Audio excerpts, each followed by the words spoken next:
بسم اللہ الرحمن الرحیم۔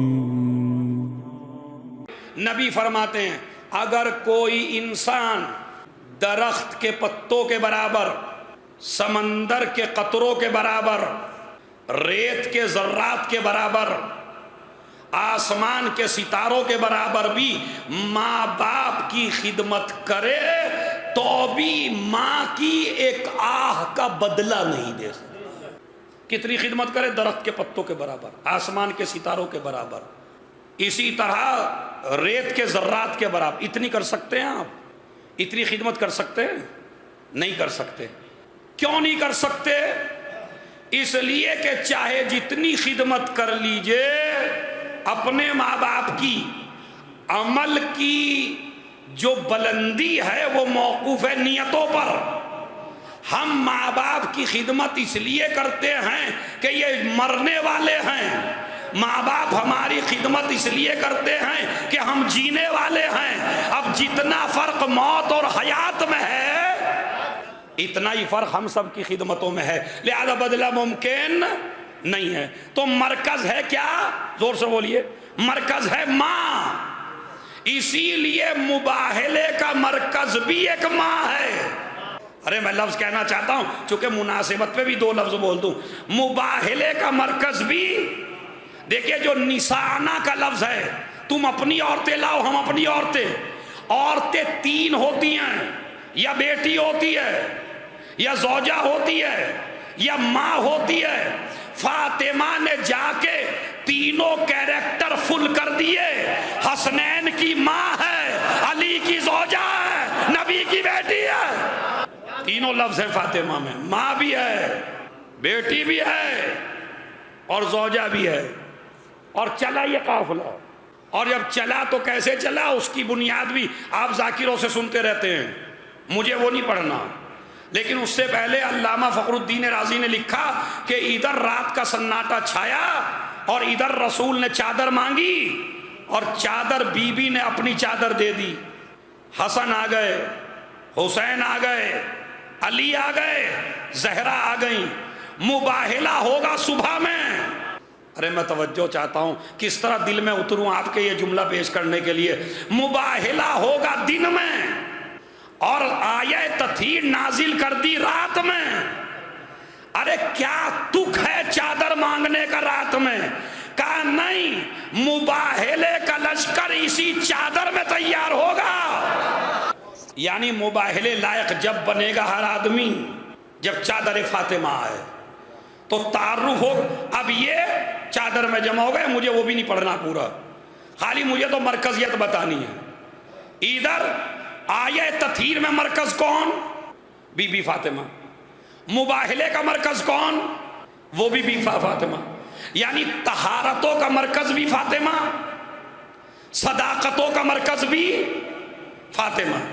چادر میں رہیں تو بھی فاطمہ مرکز، میدان میں جائیں تو بھی فاطمہ مرکز۔ ان دونوں جگہ فاطمہ کو مرکز بنایا۔ دیکھیں اب ان کو مرکز کیوں بنایا؟ دیکھیں رشتے دو طریقے کے ہوتے ہیں، ایک ہوتے ہیں مباشر، ایک ہوتے ہیں غیر مباشر۔ یہ تو بحث پڑھی ہوگی آپ نے مباشر اور غیر مباشر کی، اسے میں اپنی عوام کو سمجھاؤں۔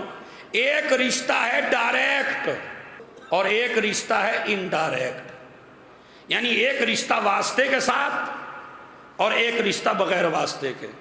فاطمہ ہی کیوں مرکز ہے مباہلے میں اور آیہ تطہیر میں؟